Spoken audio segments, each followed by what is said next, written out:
ஏன்னா இப்போ எல்லாருடைய வீட்டில் ஏன் நான் இவ்வளோ அடித்து சொல்கிறேன்னா, எல்லாருடைய வீட்டுக்கும் கர்த்தர் ஆசீர்வாதத்தை தரப்போகிறேன். பணம் வந்த பிறகு மனம் மாறுகிற ஜனங்கள் அநேகர் உண்டு. இந்த வசனம் உங்களுக்கு முன்னாடி நிற்கட்டும், இந்த பிரசங்கம் உங்களுக்கு முன்பாக நிற்கட்டும். நியாய தீர்ப்புக்கு நாட்களுக்கு முன்பாகவும் இருக்கும், உங்கள் மனசாட்சிக்கு முன்பாக நிற்கணும். கண்களை மூடி கர்த்தரை நோக்கி பார்ப்போம். இது பெரிய சாட்சி.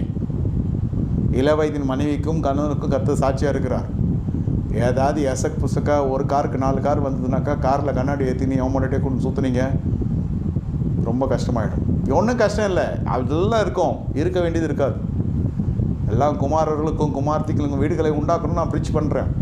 பிள்ளைகளுக்கும் வீடு ஆஸ்தியும் பிதாக்கள் செய்கிற சொத்து சுதந்திரம், பிதாக்கள் உருவாக்க வேண்டிய சுதந்திரம், பிள்ளைகள் கத்தரால் வருகிற சுதந்திரம், பந்திய சுற்றில் இருக்கணும், இதை செய்யுங்க, இதை சமைங்க, இப்படி சாப்பிடுங்க, இப்படி கொண்டாடுங்கலாம் சொல்கிறேன். என்னையும் வசனப்படுத்தாதீங்க, நீங்களும் பெரிய கண்ணீருக்குள்ளே போகாதீங்க. கண்களை மூடி கர்த்தரை